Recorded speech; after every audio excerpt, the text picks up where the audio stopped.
नाज़रीन, आज मैं मौजूद हूँ डॉक्टर सना यासिर साहिबा के ऑफिस में। 27% है जो डिवोर्स रेट्स इंक्रीज हुई हैं। प्री मैरिटल कोचिंग 25% से 30% चांस कम कर देती है डिवोर्स का। अगर हम बात करें जिस तरह से कुछ रेड फ्लैग्स और कुछ ग्रीन फ्लैग्स के हवाले से, जॉइंट फैमिली में ही रहे और रेजिस्ट हो, तो क्या ये ग्रीन फ्लैग है, क्या ये रेड फ्लैग? शादी के बाद डेट्स नहीं करनी चाहिए, डीपी मत लगाना, पिक्चर्स मत डालना फेसबुक पे, सोशल मीडिया पे, खुद वो भले देख रहे हो हर चीज। लड़की अगर हर बात, हर चीज छोटी से छोटी अपने घर वालों के साथ शेयर करना चाहती है, क्यों शेयर करती है वो?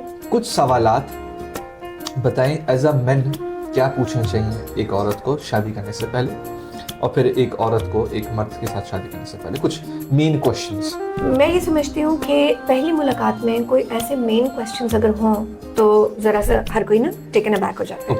फिर होगा ब्लेम गेम, इन्होंने ये कहा था, उन्होंने ये कहा था, मैंने तो इनके कहने पे किया, मैं मासूम हूँ, मैं विक्टिम। वर्ड यूज होता है, लड़के यूज करते हैं इंटेरोगेशन।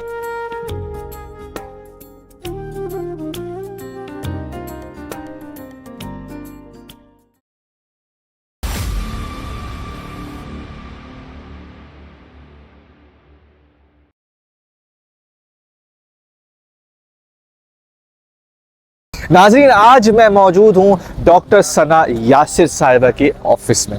आज नाज़रीन हम बात करेंगे प्री मैरिटल अफेयर्स के बारे में, नहीं प्री मैरिटल रिलेशंस के बारे में।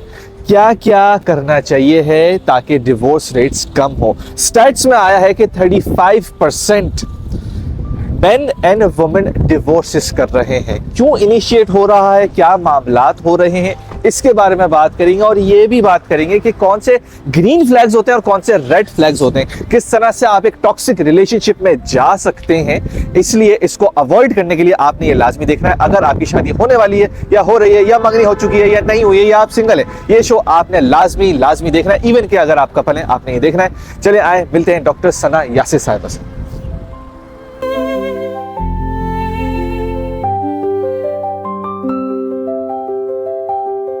अच्छा डॉक्टर साहिबा, पहले तो welcome to the show. Thank you so much. हमारे शो का नाम है थॉट्स दैट शेप। कोशिश हमारी यही है कि हम कुछ थॉट्स को शेप करें। इस वक्त स्टैट्स के हिसाब से जो मैंने पढ़ा था वो 35% था, लेकिन आपने बहुत प्रैक्टिकल अंदाज में बताया कि 27% है जो डिवोर्स रेट्स इंक्रीज हुई हैं। अच्छा, अब इसके हवाले से आपने एक बहुत हेडलाइन मुझे जो दी है वो ये दी है कि वुमेन्स ही इनिशिएट कर रही हैं।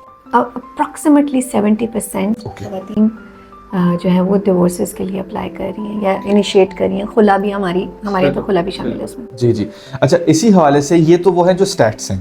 बहुत सारे लोग हैं जो ऑब्वियसली नहीं वॉलंटियर करते हैं स्टैट्स के अंदर या पोल्स के अंदर, और ये तो सिर्फ डिवोर्स की बात है। But mental abuse, emotional abuse, physical abuse ये बहुत ज़्यादा हो रहा होता है दोनों तरफ से।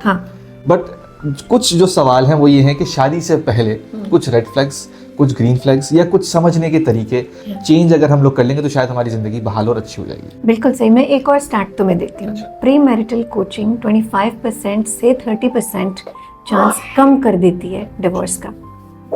प्री मैरिटल कोचिंग यानी शादी से पहले अगर आपकी शादी के हवाले से कोचिंग हुई हुई है कि आपको किस तरह की सोच आगे काम आएगी, ठीक है, आपको किस तरह अपने इमोशंस को बैलेंस करना है, आपको किस तरह से अपने बिलीफ सिस्टम को ग्रो करते रहना है। क्योंकि आप किसी एक चीज़ में अगर चंद साल पहले बिलीव कर रहे थे, वो अब नहीं है, तो वो आपको कुछ सर्व नहीं कर रहा, आपको अपडेट करना है। ठीक है।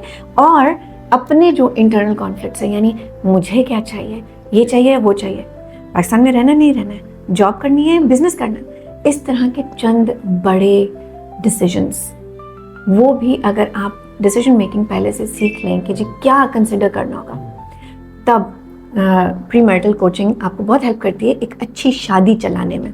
ओके। अच्छा, लेकिन इस पे अगर हम बात करेंगे तो दोनों को लेके आना चाहिए, मतलब रिश्ते लगने से पहले आना चाहिए, क्योंकि प्री मैरिटल जिस तरह से आपने बोला। देखो, मैं तो चाहूंगी कि दोनों आए, दोनों इकट्ठे नहीं आएंगे। ठीक है, दोनों सेपरेटली आएंगे, क्योंकि दोनों का थॉट प्रोसेस, दोनों का घर, दोनों की अपब्रिंगिंग फर्क है। बिल्कुल। बेशक वो कजन्स हो, ठीक है। अव्वल तो मैं कजन्स चाहती ही नहीं कि शादी करें, बहुत जेनेटिक इश्यूज आते हैं। ठीक है। So medically speaking it is not fine any more. ठीक है। बट जहाँ तक वो बात थी कि जी प्री मैरिटल कोचिंग बहुत हेल्प करती है। अगर आपके स्टैट्स अभी से शो कर रहे हैं कि 25% चांस कम हो जाता है डिवोर्स का, तो आप सोचो देसी शादी में, देसी मैरिजेस हमारे यहाँ की, ठीक है, लोकल बात करते हैं, हमारे यहाँ जहाँ शादी खानदानों में होती है, ठीक है, वहाँ पर प्री मैरिटल कोचिंग बहुत हेल्प करती है। ठीक है। अच्छा, अगर हम बात करें जिस तरह से कुछ रेड फ्लैग्स और कुछ ग्रीन फ्लैग्स के हवाले से, तो मैं आपको कुछ बातें बताऊंगा, आप मुझे सिर्फ 30 सेकंड से 60 सेकंड्स का ब्रीफ दे दीजिएगा। ठीक है। Is this a red flag और अ ग्रीन फ्लैग, और थोड़ा सा डिफाइन कर दीजिएगा उसको। ठीक है। जैसे पहला है, सबसे पहला कि अगर कोई मर्द चाह रहा है कि वो जॉइंट फैमिली में ही रहे और रेजिस्ट हो, मतलब सिर्फ ये ना हो कि ठीक है जॉइंट फैमिली में रह लेंगे, बहुत रेजिस्टेंसली वो चाह रहा हो कि जॉइंट फैमिली में ही रहेंगे हम, चाहे कुछ हो जाए, तो क्या ये ग्रीन फ्लैग है, क्या ये रेड? ये ग्रीन फ्लैग भी हो सकता है, बिकॉज क्या पता उसके वसाइल ही ना हो। ओके। और आपको पता है जॉइंट सिस्टम में रहने के फ़वाइद भी होते हैं, हर कोई उसको इतना बुरा पेंट कर देता है क्योंकि रिलेशनशिप और कम्युनिकेशन अच्छा नहीं रहता। अगर रिलेशनशिप डायनामिक्स अच्छे हों तो जॉइंट फैमिली में भी आप खुशी खुशी रह सकते हैं। ठीक है। और शादी के बाद डेट्स नहीं करनी चाहिए, कपल टाइम नहीं करना चाहिए, हम अपनी फैमिली के साथ ही गुजारेंगे वक्त या बच्चों के साथ ही गुजारेंगे वक्त। मेरे नज़दीक ये रेड फ्लैग होगा, क्योंकि मैं समझती हूँ कि जो फैमिली है वो यूनिट बच्चे और माँ बाप से हट के वो दोनों स्पाउस हैं। ठीक है। वो एक टीम है, वो दो स्पाउस मिल के डेट नाइट ना सही वक्त साथ बिताएं, क्वालिटी टाइम साथ बिताएं, एक्सपीरियंसेस साथ लें। ठीक है। तो उनकी आपस की जो जहनी हम-आहंगी है वो बहुत अच्छी रहेगी, उनके इख्तलाफात कम होंगे, डिवोर्स का चांस कम। ठीक है। और अगर एक बंदा, जब मेजॉरिटी आजकल होता है, मैंने अपने तकरीबन सर्कल में देखा है कि डीपी मत लगाना, पिक्चर्स मत डालना फेसबुक पे, सोशल मीडिया पे, खुद वो भले देख रहे हो हर चीज़, बट उनकी जो है वो प्रायोरिटी यही होती है कि वो जो अपनी मंगेतर हैं या जिसके साथ रिश्ता लग रहा है उसको अब वो बहुत बाउंड्रीज कर देते हैं और वो ये बोलते हैं कि मैं पॉजेसिव हूँ। अच्छा, सो मेरे नज़दीक ये रेड फ्लैग है, क्योंकि ये बाउंड्री नहीं है, ये कंट्रोलिंग बिहेवियर है। ओके। ठीक है। और यकीनन इसके पीछे कोई उनका फियर है। देखें, हमारे यहाँ के मर्द आमतौर से अपनी औरतों को प्रोटेक्ट करना चाहते हैं, तो मैं ये नहीं कहूँगी कि ये मर्द गलत कह रहा है। ओके। वो प्रोटेक्शन की नीड क्यों है, उसके कुछ फियर्स होंगे, अगर हम उन फियर्स को एड्रेस कर दें तो फिर कंट्रोलिंग की नीड नहीं रहेगी। ठीक है। ये ग्रीन फ्लैग हो सकता है, बट इस वक्त जो आपने कंडीशन पोज की वो रेड फ्लैग है। ठीक है। और एक दूसरे के व्हाट्सएप मैसेजेस या मैसेजेस को देखना। देखें, एक होती है चीज़ प्राइवेसी। ठीक है। ठीक है, प्राइवेसी किस हद तक होनी चाहिए, कौन इतना ज़्यादा प्राइवेट होता है, या तो उनके पास कुछ छुपाने को है, और अगर उनके पास कुछ छुपाने को है तो ये रेड फ्लैग है। ओके, अगर छुपाने को तो रेड फ्लैग। ठीक। और उसको अगर साइडलाइन कर रहे हैं, कोई और बात कर रहे हैं, उस कॉन्फ्लिक्ट को रिजॉल्व नहीं कर रहे।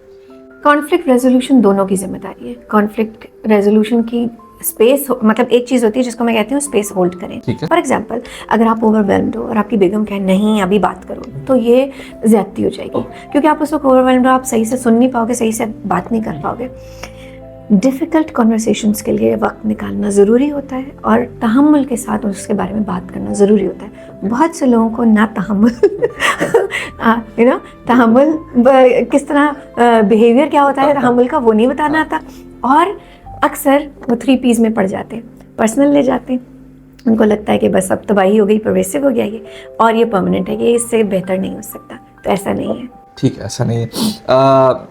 शादी से पहले कुछ डिमांड्स रखना, जैस की बात नहीं कर रहा, कुछ मटीरियलिस्टिक डिमांड्स करना कि मैं यहाँ से बाहर जाऊँगा या मैं आपको नहीं लेके जाऊँगा, इस टाइप के बहुत सारे डिमांड्स होते हैं जो कि आजकल के यूथ कर रहे होते हैं। हाँ। तो क्या डिमांड्स रखनी चाहिए हैं?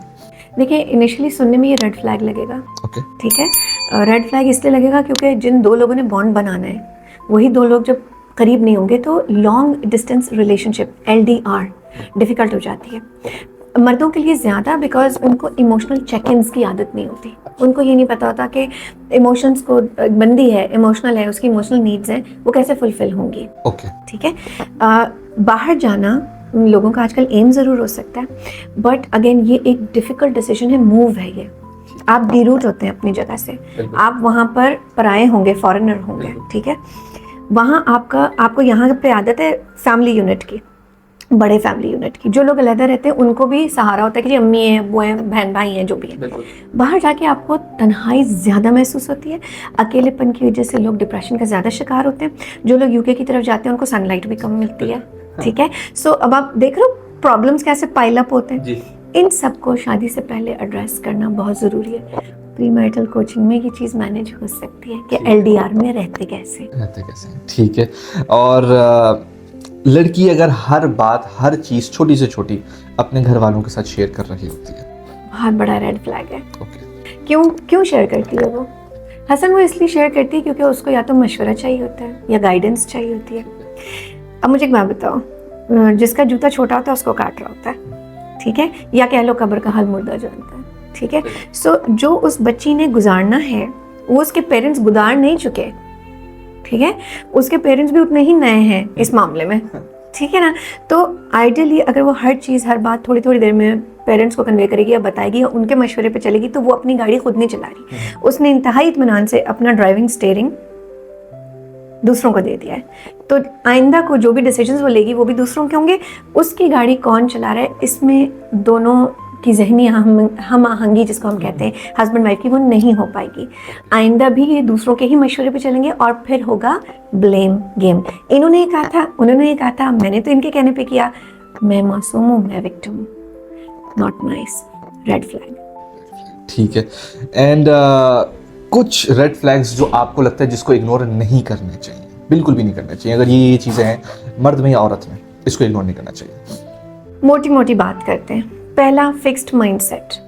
अगर कोई ऐसे समझता है कि एक ही तरीका है किसी चीज़ को करने का, तो ये बात सही नहीं है। ये मेरे लिए अलार्मिंग है कि आप दूसरा पर्सपेक्टिव भी नहीं देख रहे। दूसरी बात, शट डाउन कर जाना, यानी खामोश, यानी साइलेंट ट्रीटमेंट होता है ना, दोनों में से कोई भी अगर बिल्कुल खामोश हो गया है तो ये सैबोटाजिंग होता है।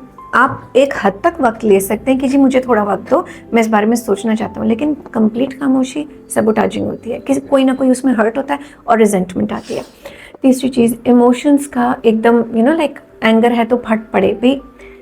एंगर, आपका एंगर किसी और पे जब गिरता है तो वो एग्रेशन हो जाता है। एग्रेशन इज अब्यूज, ठीक है। Anger is a natural emotion, aggression is abuse. आप अपने साथ भी ज्यादती कर रहे हो फिजिकली, आपका बीपी भी बढ़ेगा, लाइक आपको मेडिकल इश्यूज हो सकते हैं, हार्ट इश्यूज हो सकते हैं। और जिस पे गुस्सा उतारा जा रहा है या एग्रेशन दिखाया जा रहा है, जबर किया जा रहा है, जाहिर है उसके साथ तो ज्यादती हो ही रही है। तो एंगर मैनेजमेंट किसका, आप इसलिए शादी थोड़ी कर रहे हो कि जो शादी करके आ रही है वो आपको ठीक करेगी। बिल्कुल। एक बेसिस में ये भी तो होता है ना, शादी करते ठीक हो जाएगा, ऐसा नहीं भाई। आपके अंदर अगर कुछ ठीक होने लायक है तो वो आपकी जिम्मेदारी है, उसको ठीक करो। Get professional help. अगर आपको ऐसा लगता है या आपके घर वालों को ऐसा लगता है कि हाँ इनसे बात करना मुश्किल है, कम्युनिकेशन ही मुश्किल है, तो ये एक रेड फ्लैग होगा। एक और रेड फ्लैग बताती हूँ, अगर आपको आदत है वर्बली अगले को कंटेम्प्ट करनी है, तुम तो हो ही ऐसे, तुम नहीं सुधरोगे, और इससे ज़्यादा हार्श अल्फाज भी इस्तेमाल हो सकते हैं, तो ये कंटेम्प्ट शादी में बिल्कुल दीमक की तरह काम करता है। दीमक अंदर से खा जाएगा, ठीक है। सो कंटेम्प्ट नहीं होना चाहिए।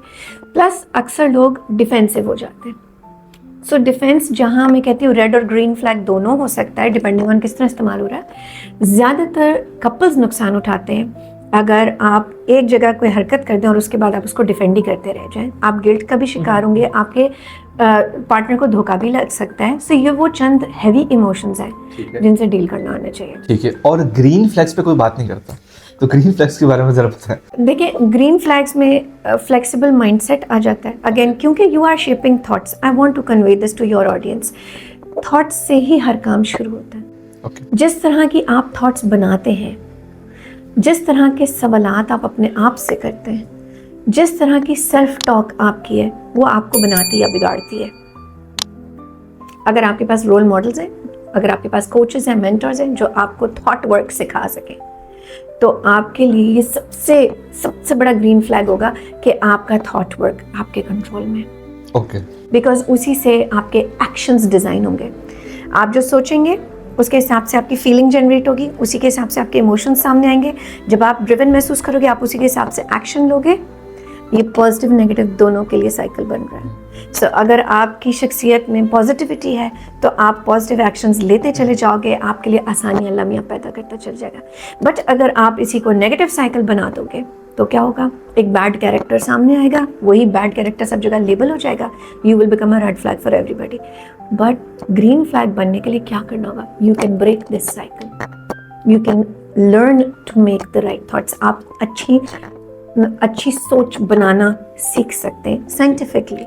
अच्छा मैम, कुछ सवालात बताएं एज अ मैन क्या पूछनी चाहिए एक औरत को शादी करने से पहले, और फिर एक औरत को एक मर्द के साथ शादी करने से पहले, कुछ मेन क्वेश्चंस? मैं ये समझती हूँ कि पहली मुलाकात में कोई ऐसे मेन क्वेश्चंस अगर हों तो ज़रा सा हर कोई ना टेकन अबैक हो जाता है कि ओह ये तो बहुत, ये क्या मतलब इंटरव्यू नहीं, इंटरव्यू नहीं, सॉरी, वर्ड यूज़ होता है, लड़के यूज़ करते हैं इंटेरोगेशन। अच्छा, ओके। उसके अराउंड ना सेंटिमेंट बहुत ज़रा सख्त है, ठीक है। मैं ये कहूँगी कि आपको एक दूसरे का दोस्त बनना ज़रूरी है, ओके। ठीक है। सो आप पहली मुलाकात जब कर रहे हैं और आपका इंटेंशन है कि जी ये लॉन्ग टर्म कमिटमेंट होगा, तो सबसे पहले तो ये पूछ लेना चाहिए क्या भाई रेडी भी हो कमिटमेंट के लिए। ओके। पहला सवाल ये बनता है, are you ready? Who are you getting married for? अपने लिए शादी कर रहे हो या घर वालों के लिए शादी कर रहे हो? ठीक है। ठीक है, अपने लिए शादी करना एक ग्रीन फ्लैग समझा जाना चाहिए, बिकॉज आप रेडी हैं। रेडी होने का मतलब सेटल होना नहीं होता। ठीक है। एक अच्छे एडवेंचर पे जाने के लिए रेडी हो सकता है बंदा, ठीक है, because life is full of adventures. Adventure नहीं होंगे तो मज़ा भी नहीं आएगा, ठीक है।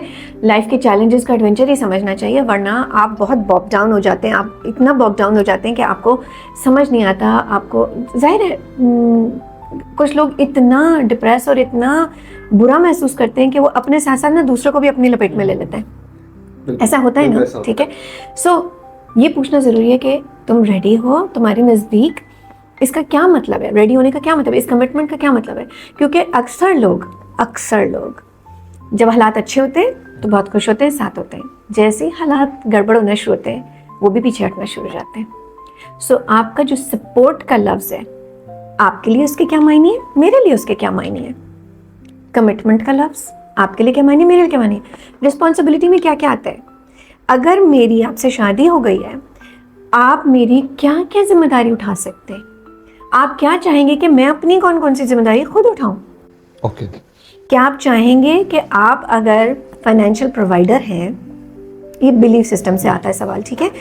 अगर आप फाइनेंशियल प्रोवाइडर हैं तो क्या आप चाहेंगे कि मैं इसमें आपके साथी बनूं, साथ मिलके कुछ कंट्रीब्यूट करूं, या आप ये चाहेंगे कि मैं आप पे डिपेंडेंट ही रहूं।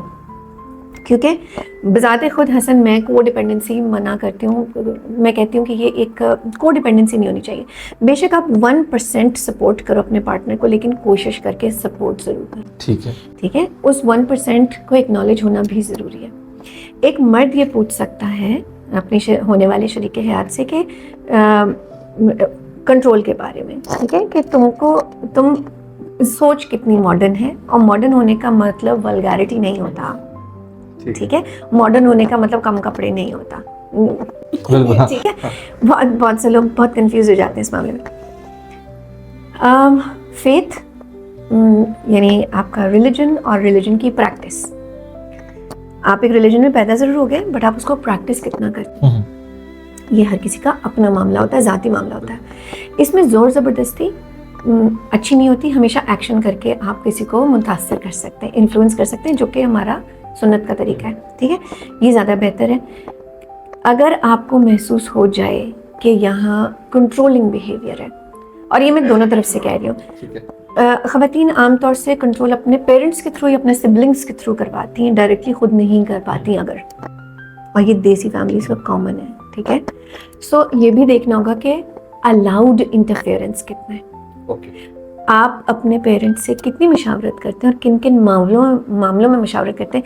ये पहली मुलाकात का सवाल नहीं है, ये तब है जब दूसरी मुलाकात, ठीक है, दूसरी मुलाकात हो। मेरे नज़दीक 3 मुलाकातें काफ़ी होती हैं ये तय करने में कि आपको यहाँ बात बन सकती है आपकी कि नहीं। उसके बाद ही पता हाँ, वो 3 मुलाकातें डेटिंग की फॉर्म में भी लोग करते हैं और उनको पता नहीं चलता, वो 6-6 महीने लगा देते हैं, ठीक है। और छुपके करें तो वो नुकसानदेह भी हो जाता है। आप अपने सर्टन लिमिटेशंस को क्रॉस कर सकते हैं क्योंकि कोई देख नहीं रहा था। सीक्रेसी सही नहीं है। अच्छा, एक और चीज़ जो कि बहुत इंपॉर्टेंट पॉइंट है, तुम कन्वे कर लेना, हाइडिंग। वो प्राइवेसी, मेरी प्राइवेसी, हाइडिंग और प्राइवेसी में फ़र्क है, ठीक है। चंद चीज़ें मेरी प्राइवेट है, इसमें हाइजीन वगैरह भी आ जाता है कि जी मैं तौलिया शेयर नहीं करती, मैं टूथब्रश शेयर नहीं करती, हेयर ब्रश शेयर नहीं करती, ठीक है। इसमें मुझे छुपाने की ज़रूरत नहीं है। ये मैं बता सकती हूँ, ठीक है। लेकिन कहीं कहीं पे क्या होता है कि जी मैं किससे मिल रही हूँ, मैं किससे मिल रहा हूँ, मैं क्या बता के मिल रही हूँ या मिल रहा हूँ, और उसके पीछे इंटेंशन क्या है। अक्सर लोग खौफ की वजह से कि जी मुझसे इंटेरोगेशन हो जाएगी, वो अवॉइड करते हैं। अवॉइडेंस नहीं होना चाहिए, ट्रांसपेरेंसी रहनी चाहिए। आई थिंक जो रिलेशनशिप्स ट्रांसपेरेंट होते हैं वो कामयाब होते हैं। ठीक है। अच्छा, इसी हवाले से बैंक अकाउंट्स जो है वो क्या ट्रांसपेरेंट होने चाहिए? क्यों नहीं? तुम्हें क्या लगता है क्या वजह होनी चाहिए कि बैंक अकाउंट्स ट्रांसपेरेंट ना हो? मुझे तो नहीं लगता, मुझे लगता है ट्रांसपेरेंट होना चाहिए, है ना। हाँ। मैं एज अ कोच एडवोकेट करती हूँ कि आप ट्रांसपेरेंसी रखें। एग्जैक्ट नंबर कभी कोई नहीं मांगता, ना मांगना चाहिए, लेकिन वो किस लिए होता है? वो एक फाइनेंशियल सिक्योरिटी होती है। औरतें सिक्योर रहना चाहती हैं, उनको थोड़ा सा फ्यूचर प्रेडिक्टेबिलिटी भी चाहिए होती है कि जी ये मुझे सपोर्ट कर सकेगा, ये मुझे प्रोवाइड कर सकेगा, जो कि इसका रोल है, ठीक है। अगर मैं कंट्रीब्यूट करूंगी तो दोनों मिलके क्या बेहतर नेसेसिटीज से ज्यादा लग्जरी प्रोवाइड कर सकेंगे। एग्जैक्टली, बिल्कुल ये बात, ठीक है। सो जब आप टीम की तरह सोचते हैं तब ये पॉसिबल है। जब आप डिपेंडेंट की तरह सोचते हैं ना, तभी होता है खर्चे कम करो, चादर से पाँव ना फैलाओ। हम पाए को बड़ा करने के बजाय पाए के टुकड़े करके मजीद छोटे छोटे कम में, लेस इज मोर, कम में गुजारा कर। हाँ ठीक। और क्या बाउंड्रीज होनी चाहिए रिश्ते के अंदर? डेफिनेटली, लेकिन बाउंड्रीज का लफ्ज जितना ज़्यादा फेंका जा रहा है आजकल, बाउंड्रीज की समझ उतनी कम है। बाउंड्री इसलिए नहीं होती कि आप किसी को अपने से दूर कर दें, बाउंड्री इसलिए होती है ताकि आप रिस्पेक्टफुली किसी को नज़दीक आने दें। ठीक है। मैं बाउंड्रीज पे बाकायदा वर्कशॉप करवाती हूँ सिर्फ इसलिए ताकि मैं सिखा सकूँ 5-6 डिफरेंट तरह की बाउंड्रीज हैं। एक बाउंड्री टाइम बाउंड्री भी है। अगर तुमने मेरा वक्त लिया है तो तुम मेरे वक्त की वैल्यू करोगे और तुम उस वक्त में मुझे क्वालिटी टाइम दोगे, and same goes for me, ठीक है। ट्रांजैक्शनल होगा ये।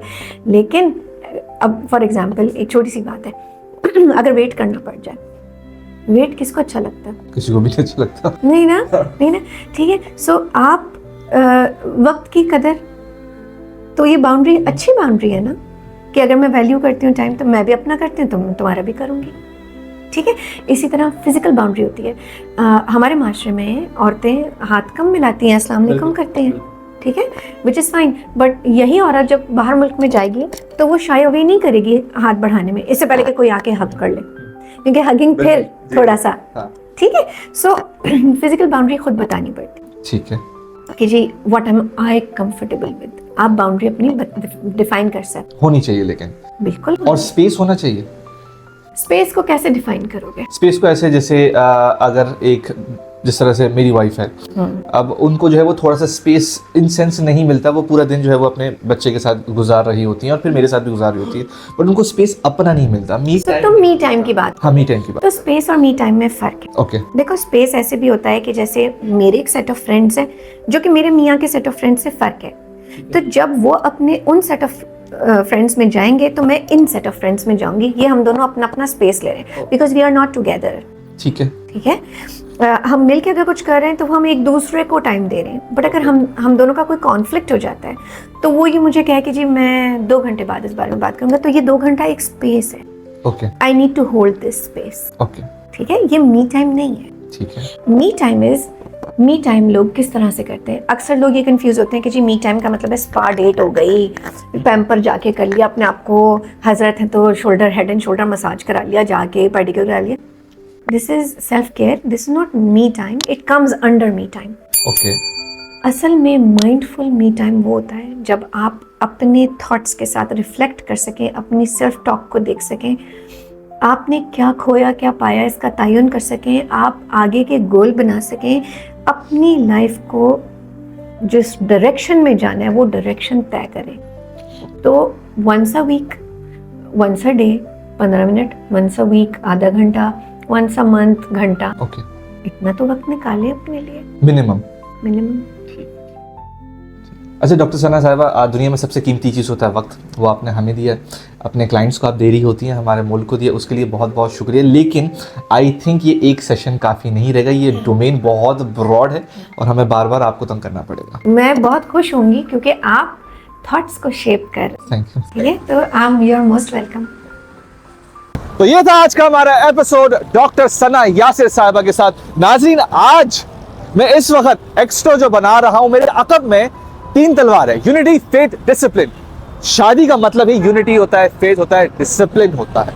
मेरा यहां पे आने का मकसद ही यही है कि अगर किसी को पार्टनर बनाने जा रहे हैं आप और यूनिटी नहीं है तो फायदा नहीं है, फेथ नहीं है एक दूसरे में तो फायदा नहीं है, डिसिप्लिन नहीं है अपनी जिंदगी में तो फायदा नहीं है। This is the biggest red and green flag you should have, you should watch, you should ask your upcoming partner. आपने क्या क्या सीखा, आपने मुझे कमेंट सेक्शन के अंदर बताना है, क्योंकि बहुत सारी चीजें सीखने को है। बहुत सारे ग्रीन फ्लैग्स हैं, रेड फ्लैग्स हैं, टॉक्सिक रिलेशनशिप और रिलेशनशिप करने से पहले क्या क्या सवालात पूछने चाहिए है, लेकिन एक मुलाकात में सब कुछ नहीं होगा, ये भी बात दुरुस्त है और सही है। और छुप छुपा के ना मिले और अपने बैंक अकाउंट्स को, अपनी चीजों को ट्रांसपेरेंट रखें। तो ये था आज का हमारा एपिसोड। इसी के साथ मिलते हैं अगले YouTube और TikTok की वीडियो में, Facebook और Instagram की पोस्ट में, ट्विटर यानी एक्स की ट्वीट्स, पिंटरेस्ट की पिन्स, लिंक्डइन की एक्टिविटीज और व्हाट्सएप की अपडेट्स में। इसी के साथ तीन तलवार के आकब यानी के सामने हसन अंसारी साइनिंग ऑफ।